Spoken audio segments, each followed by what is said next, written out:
Hello friends, जैसे आप सबको पता है कि हम डेली एक करंट अफेयर्स की क्लास लेते हैं जिसमें आपके उस दिन के करंट अफेयर और प्लस उसके साथ हुई जीके को आपको एक्सप्लेन किया जाता है। सो आज 26 अगस्त वाले दिन क्या क्या करंट अफेयर्स, क्या क्या न्यूज़ में जो टॉपिक है जो आपके एग्ज़ाम पॉइंट ऑफ व्यू से इम्पोर्टेंट है उनको डिस्कस किया जाए। तो हमारा जो पहला टॉपिक है वो है पीएम जन आरोग्य योजना। तो पीएम जन आरोग्य योजना के अंडर ट्रांसजेंडर कम्युनिटी को एक कंपोजिट हेल्थ स्कीम प्रोवाइड की गई है। क्या है ये कंपोजिट हेल्थ स्कीम और क्या है प्रधानमंत्री जन आरोग्य योजना? प्रधानमंत्री जन आरोग्य योजना के अंडर एक इंश्योरेंस प्रोवाइड किया जाता है हर एक सिटीजन को। पहले ये बिफोर पॉवर्टी लाइन सिटीजन्स के लिए था, जो नीडी सिटीजन के लिए था, और अब ये अलग अलग कम्युनिटीज़ के लिए भी ये योजना प्रोवाइड की जा रही है। तो इस योजना के अंडर ट्रांसजेंडर ग्रुप को 5 लाख तक का इंश्योरेंस प्रोवाइड किया गया है। और इसके अलावा एक 2019 में ट्रांसजेंडर एक्ट भी आया था जिसमें ट्रांसजेंडर को इक्वल राइट्स देने की बात की गई थी कि जॉब्स में, एजुकेशन में, कि ट्रांसजेंडर को एक इक्वल राइट दिया जाए। तो इट्स मतलब हमारे देश में ट्रांसजेंडर की स्थिति कुछ ज़्यादा अच्छी नहीं है। सो उसको सुधारने के लिए गवर्नमेंट अलग अलग इनिशिएटिव लेती है। सो अब ट्रांसजेंडर को भी इस प्रधानमंत्री जन आरोग्य योजना के अंडर लाया गया है, तो जिसके आधार पे 5 लाख का इंश्योरेंस ट्रांसजेंडर को मिलेगा। तो इसके अलावा इसमें और भी इनकी जो सेक्स चेंज सर्जरी भी इंक्लूडेड है कि मतलब कोई भी अगर ट्रांसजेंडर अपनी सर्जरी, सेक्स चेंज सर्जरी कराना हो वो भी इन स्कीम के अंडर इंक्लूडेड है। तो ये था हमारा आज का पहला टॉपिक। आई होप आप सबको क्लियर हो गया होगा। तो अब नेक्स्ट टॉपिक जो हमारा है, पीयूष गोयल जी, जो हमारे आपको पता है मिनिस्टर ऑफ कॉमर्स हैं, उन्होंने रीस्ट्रक्चरिंग ऑफ कॉमर्स एक रिपोर्ट जारी की है। इस रिपोर्ट में क्या है? इस रिपोर्ट में उन्होंने इंस्ट्रक्शंस और एंड ड्यूटीज एक्सप्लेन की गई हैं फॉर डिफरेंट डिपार्टमेंट्स। तो इस रिपोर्ट का, इस रिस्ट्रक्चरिंग ऑफ कॉमर्स रिपोर्ट का क्या फ़ायदा है? इसके आधार पे पीयूष गोयल जी ने एक टारगेट रखा है कि हमारे जो एक्सपोर्ट हैं वो 2030 तक $2 ट्रिलियन तक होना चाहिए। तो ये हमारा एक टारगेट है। उसके आधार पे जो जो डिपार्टमेंट हमारे कॉमर्स के साथ जुड़े हुए हैं उनको ये इंस्ट्रक्शन प्रोवाइड कर रहे हैं। और इसी स्कीम के अंडर आपका एक आता है मिशन कर्मयोगी। मिशन कर्मयोगी क्या है? मिशन कर्मयोगी के अंडर ये एक्चुअली कुछ टाइम पहले गवर्नमेंट ने एक और मिशन लाया था जिसके अंडर जो आपके आईएएस ऑफिसर है, जो बड़े रैंक के ऑफिसर, आईपीएस ऑफिसर हैं, उनको एक ट्रेनिंग दी जाएगी फॉर बेटर वर्क। ट्रेनिंग दी जाएगी कि वो एक अच्छी तरह से काम कर सके, तो उनका जो स्किल लेवल है और ऊपर उठ सके। तो इसी के अंदर ही मिशन कर्मयोगी आता है कि जितने भी डिपार्टमेंट है उसके साथ ऑफिसर जुड़े हैं उनको एक ट्रेनिंग दी जाए ताकि जो हमारे जो टारगेट है एक्सपोर्ट का वो बढ़ाया जा सके। और आप लोगों को अगर कोई भी डाउट हो, कुछ भी हो, आप कमेंट सेक्शन में मुझे लिख सकते हो, तो मैं जल्द से जल्द कोशिश करूंगा कि आपको रिवर्ट कर सकूं। नेक्स्ट जो हमारा आज का करंट अफेयर है, जो न्यूज़ है, वो है एल्डिविस।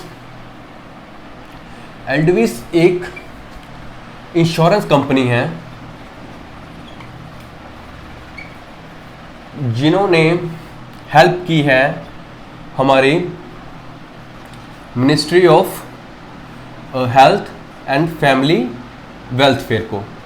तो क्या है इसके, एल्डिविस ने क्या हेल्प की ministry of health and family welfare को? जो हमारी, जैसे हमने पहले भी पढ़ा है, जो हमारी गवर्नमेंट की एक हेल्थ इंश्योरेंस स्कीम है, उसके लिए एक डिजिटल, एल्डिविस जो कंपनी है, हेल्थ इंश्योरेंस कंपनी है, डिजिटल हेल्थ कार्ड प्रोवाइड करेगी जो एक 14 डिजिट का नंबर होगा जैसे हमारा आधार नंबर है ना, वैसे एक हेल्थ कार्ड नंबर होगा। जो भी सिटीजन्स इस हेल्थ इंश्योरेंस स्कीम की, गवर्नमेंट की हेल्थ इंश्योरेंस स्कीम या जो प्रधानमंत्री आपकी जन आरोग्य स्कीम है या और भी हेल्थ इंश्योरेंस स्कीम है, उसके लिए 14 नंबर डिजिट नंबर एक प्रोवाइड किया जाएगा, जिससे आप क्या कर सकते हो, जिससे आप उस नंबर के आधार पे अपना हेल्थ रिकॉर्ड चेक कर सकते हो ऑनलाइन कि हमारा हेल्थ रिकॉर्ड क्या है। मतलब अगर आप किसी भी हॉस्पिटल में जाते हो, आप वो अपना एक हेल्थ कार्ड नंबर देते हो, जैसे यूएसए बाकी मतलब मेजरली डेवलप्ड कंट्रीज़ में ये फैसिलिटी पहले ही है, तो उनको पता लग जाता है कि आपकी हेल्थ हिस्ट्री क्या, आपकी हेल्थ हिस्ट्री क्या है, उसके अकॉर्डिंगली आपका वो ट्रीटमेंट ईजिली कर पाते हैं। तो एल्डविस इंश्योरेंस जो कंपनी है वो ministry of health and family welfare के साथ मर्ज करके ये एक हेल्थ कार्ड प्रोवाइड कर रहे हैं। उसी के साथ एक और छोटी सी खबर है हमारी दिल्ली एयरपोर्ट से। दिल्ली एयरपोर्ट ने एक ऐप लॉन्च की है, उस ऐप का अभी बीटा वर्जन आया है। तो ये आपकी ऐप का नाम है यात्रा। ये यात्रा ऐप में क्या है कि आप जब भी बोर्डिंग करते हो किसी भी एयरपोर्ट में, तो बोर्डिंग करते टाइम आपको अपने डॉक्यूमेंट्स और सब कुछ, जैसे आजकल तो कोविड रिपोर्ट वगैरह दिखाने जाती है, तो इस ऐप में आप वो रिपोर्ट्स को पहले ऐड ऑन कर सकते हो, तो आपके फेस ही आपका बोर्डिंग पास बन जाएगा। अगर आप वहाँ जाते हो तो आप अपना वहाँ पे चेहरा वहाँ पे स्कैन किया जा रहा है, तो उनको पता लग जाएगा, सारी इन्फॉर्मेशन के पास आ जाएगी और आपको बोर्डिंग इसीलिए हो जाएगी। इससे आपका टाइम ही बचेगा, सब कुछ बचेगा। ये टर्मिनल 3 पे इन्होंने लॉन्च किया है, जो हमारा दिल्ली एयरपोर्ट के टर्मिनल 3 में ये फैसिलिटी अभी प्रोवाइड की है। बीटा वर्जन है, इसको आगे अपडेट किया जाएगा।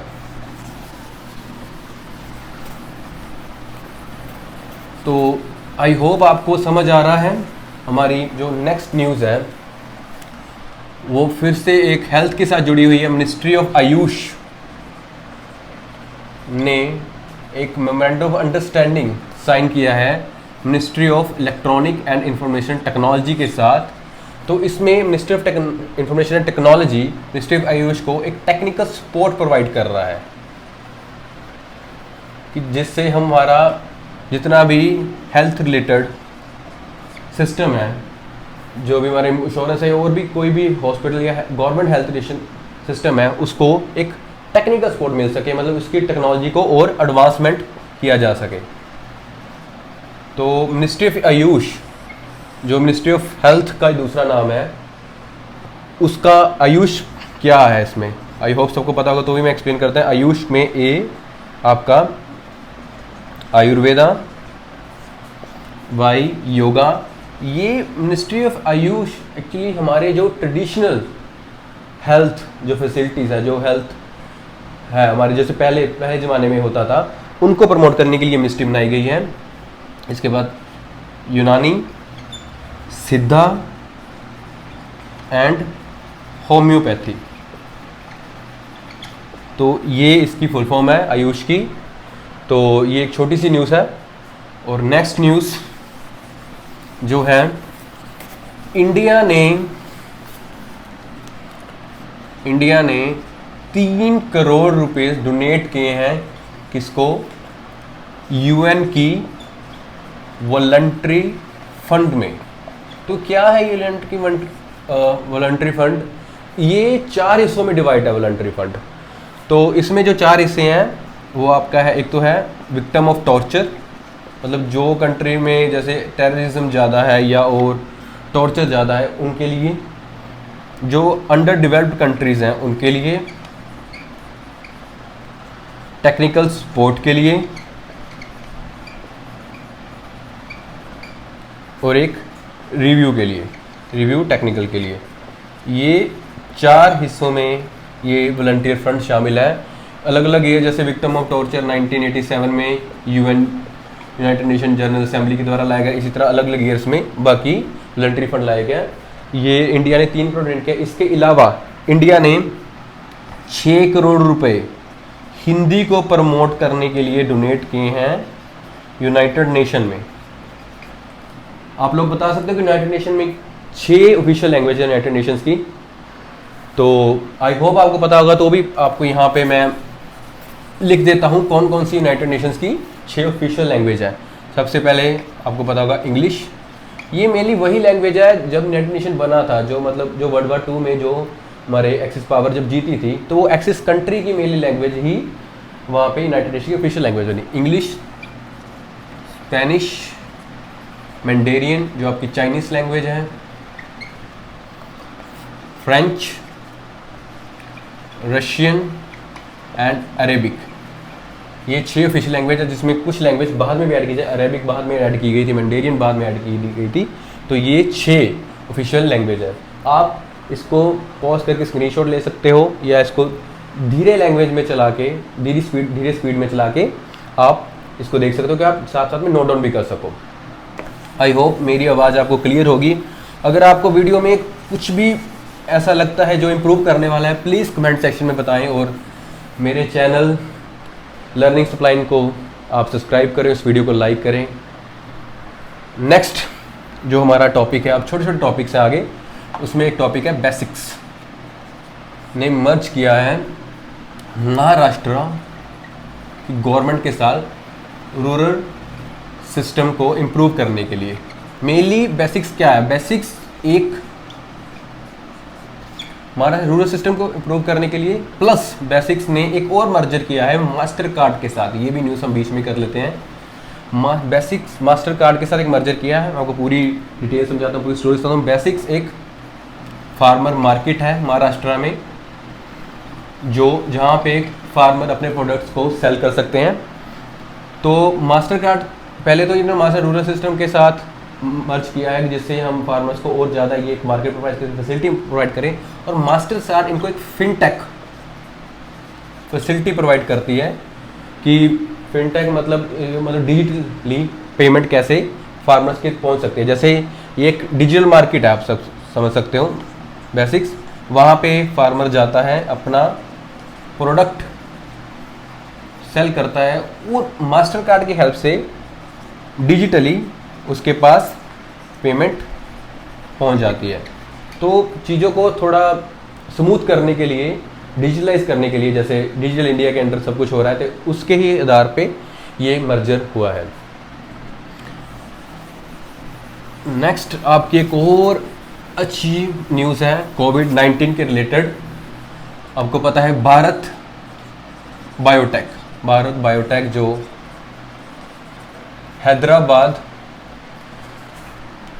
रिलेटेड कंपनी है, आपकी हैदराबाद के रिलेटेड कंपनी है, हैदराबाद में इस्टेब्लिश्ड कंपनी है, जिन्होंने आपकी कोवैक्सीन बनाई थी, इंडिया की पहली प्रोड्यूस वैक्सीन, इंडिजीनियस वैक्सीन बनाई थी कोविड-19 के लिए। इसके बाद रोजावैक और पोलियो के लिए भी इन्होंने वैक्सीन पहले बनाई है। इन्होंने इंडिया फर्स्ट इंट्रानसल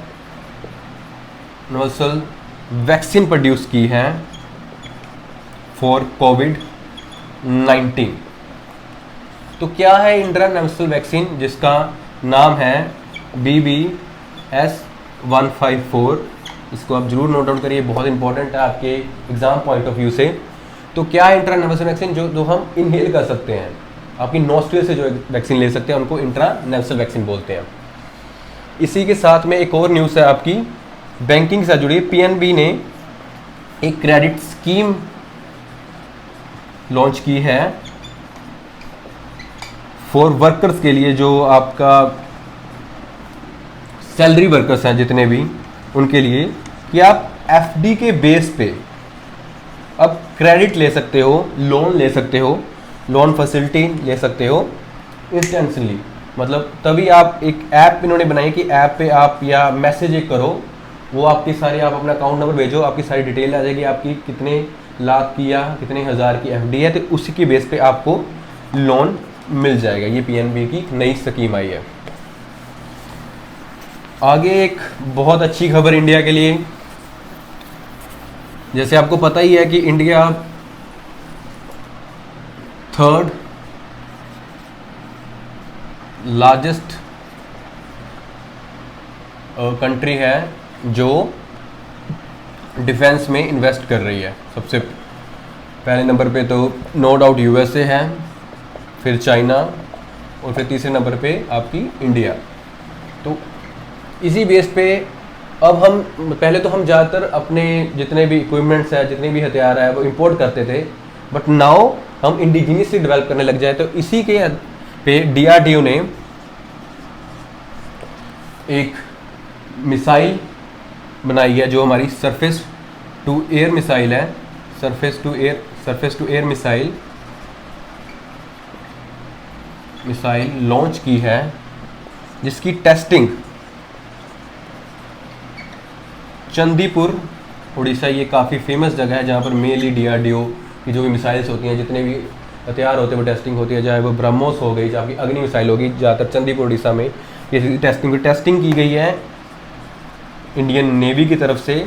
उनके एक Nawal INS Nawal Indian navy ship पे इसकी टेस्टिंग की है। तो ये जो DRDO ने ये जो है ये मिसाइल है, ये एक हमारी मिसाइल है Arya air to air missile है। उसके आधार पे ये बनाई गई है आर्या Mark 1 ये मिसाइल है। उसके आधार पे ये मिसाइल बनाई गई, सरफेस टू एयर मिसाइल ये आपकी बनाई गई है, और ये इसकी सक्सेसफुल टेस्टिंग हुई है। ये थर्ड टेस्टिंग है इस मिसाइल की। तो इस टेस्टिंग में वो क्या देखते हैं कि कैसा इसका ट्रैकिंग सिस्टम है, कितना प्रिसाइज है उसका टेस्टिंग सिस्टम, या उस कितनी पावर है कि उतनी रेंज तक ये जाती है कि नहीं, सब कुछ उस टेस्टिंग में देखा जाता है। I hope you guys understand. फिर एक और हमारा आपको पता है कि अब रिन्यूएबल एनर्जी पे हमारी गवर्नमेंट कितना ध्यान दे रही है कि रिन्यूएबल एनर्जी पे ज़्यादा से ज़्यादा काम हो सके। उस पर आज एक और है, 2-3 रिन्यूएबल एनर्जी पे आज हम थोड़ा बात करते हैं। जैसे हमने कल भी एक पढ़ा था कि रिन्यूएबल एनर्जी पे आपको शायद याद होगा, रिन्यूएबल एनर्जी पे आपके विंड को लेके गवर्नमेंट की पॉलिसी है कि 60 गीगावाट तक 2024 तक हम विंड पावर यूटिलाइज कर सकें, 2030 तक 50% नॉन फॉसिल पे हम जा सकें। तो इस पे गवर्नमेंट काफ़ी इनिशिएटिव ले रही है। हमारे नॉर्थन इंडिया में सोलर पावर, जैसे राजस्थान गुजरात में सोलर पावर का बहुत यूटिलाइजेशन होते हैं। उसी में एक आपका थार सूर्या सोलर प्लांट है राजस्थान में,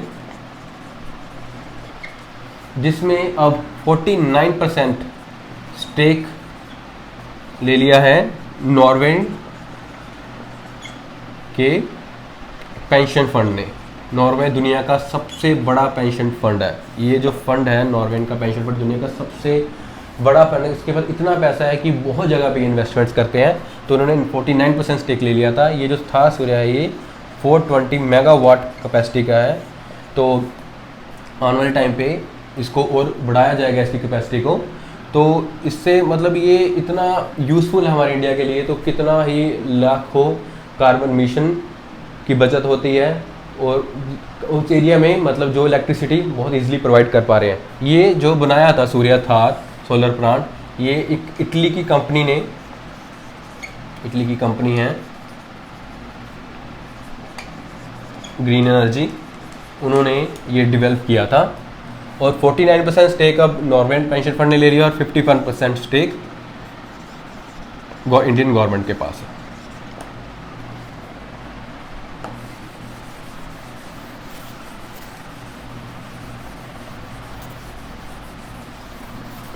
और नेक्स्ट हमारी एक न्यूज़ है तमिलनाडु। आपको शायद पता हो Tamil Nadu footwear and leather industry में पायोनियर है, मतलब सबसे टॉप पे है तमिलनाडु की फुटवेयर एंड लेदर इंडस्ट्री। सो अब ये क्या करें, इन्होंने एक नया एक्ट लेके आए हैं 2022 फुटवेयर एंड लेदर एक्ट, जिसके आधार पे ये एक और इंफ्रास्ट्रक्चर खड़ा करना चाहते हैं कि मतलब फुटवेयर और लेदर इंडस्ट्री को और आगे लेके जाना चाहते हैं कि जितने भी टॉप की आपकी फुटवेयर कंपनीज हैं, Louis Vuitton, Louis Philippe, Clarks etcetera, बहुत कंपनीज आपकी फुटवेयर कंपनी हैं वर्ल्ड वाइड, कि उनको भी यहाँ पे आए अपनी बनाएं। और आपको ये जान के अच्छा लगेगा कि 46% जो फुटवेयर है इंडिया का जो फुटवेयर एक्सपोर्ट हो रहा है उसमें 46% तमिलनाडु करता है और 26% जो फुटवेयर हम इंडिया में कंज्यूम करते हैं वो तमिलनाडु से आता है। तो काफ़ी बड़ी मार्केट है तमिलनाडु की वर्ल्ड वाइड। तो उसको प्रमोट करने के लिए एक इन्होंने नया एक्ट लेके आए हैं जिसमें और ये इन्वेस्टमेंट्स करेंगे। जम्मू कश्मीर में एक नई गवर्नमेंट ने स्कीम लेके आए हैं जिसके आधार पे एक फोर्स तैयार की जाएगी अगेंस्ट टेररिस्ट, जो विलेज में जो आपके एंटी टेररिस्ट जो फोर्स है उनको लीड करेंगे रिटायर आर्मी ऑफिसर्स। तो एक छोटी सी न्यूज़ है, ये न्यूज़ इसलिए इम्पोर्टेंट है क्योंकि अब जो आपका जम्मू एंड कश्मीर आपको पता है यूटी बन चुका है। तो अब सेंट्रल गवर्नमेंट जो आर्टिकल 370 आपका हट गया, तो सेंट्रल गवर्नमेंट की इसमें काफ़ी इन्वॉल्वमेंट हो चुकी है। तो टेररिज्म के खिलाफ करने के लिए वहाँ पे एक अलग अलग स्कीम्स ये लेके आ रहा है, उसी में एक स्कीम है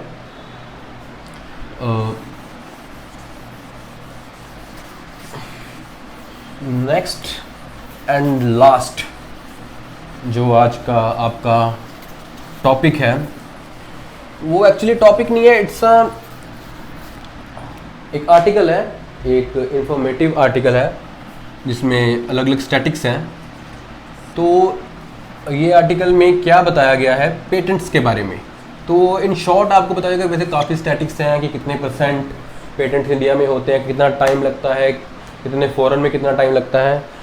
तो पेटेंट्स में क्या है कि आपको ये जान के हैरानी होगी कि जो इंडियन जो मतलब इनोवेट करते हैं वो इंडिया से ज़्यादा बाहर अपना पेटेंट फाइल करते हैं, क्योंकि इंडिया में ऑन द एवरेज 6 मंथ लग जाते हैं एक पेटेंट को पाने के लिए, 6 से 60 मंथ लग जाते हैं, और बाहर 15 to 20 डेज लग जाते हैं, जैसे एज एग्जांपल यूएस से चाइना में।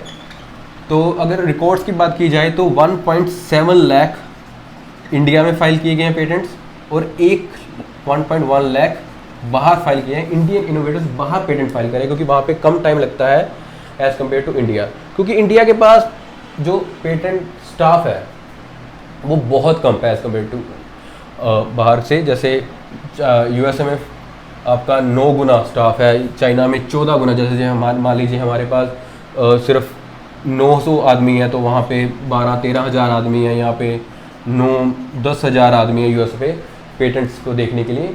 तो ये बहुत फ़र्क है। तो आई होप कि गवर्नमेंट इस चीज़ों पे इन्वेस्ट करे क्योंकि इनोवेशन बहुत ज़रूरी है किसी कंट्री की डेवलपमेंट के लिए। तो इसके अलावा और काफ़ी कुछ इसमें स्टैटिक्स हैं जो आपको मैं किसी और दिन प्रोवाइड करूँगा वर्ड स्टैटिक्स। तो होपफुली मैं नेक्स्ट वीडियो से आपको एक PDF भी प्रोवाइड करूँगा जिसमें आपको मोर डिटेल्ड मतलब करंट अफेयर्स बताया जाए, उसके साथ जुड़ी हुई GK के बारे में भी बताया जा सकूँ। तो आज के लिए इतना ही। आई होप आपको सारे जितने मैं टॉपिक्स कराए हैं वो समझ आए हों। तो मेरी सिर्फ इतनी ही गुजारिश है कि आप मेरे चैनल लर्निंग स्पाइन को प्लीज़ सब्सक्राइब करें। मैं बड़ा बड़ा लिख रहा हूँ यहाँ पे, प्लीज़ सब्सक्राइब करें क्योंकि मुझे इस टाइम पे अपने आप बहुत ज़रूरी है। मेरी मेहनत जारी है, उसमें कोई डाउट नहीं है, पर आपकी तरफ से भी छोटा सा मैं रोल चाहता हूँ कि सब्सक्राइब करो, वीडियोस को लाइक करो, कमेंट्स करो। अगर आपको कोई भी डाउट हो कमेंट्स में लिखो। तो ये it's absolutely free to subscribe. तो प्लीज़ सब्सक्राइब करें। शुक्रिया, धन्यवाद, जय हिंद।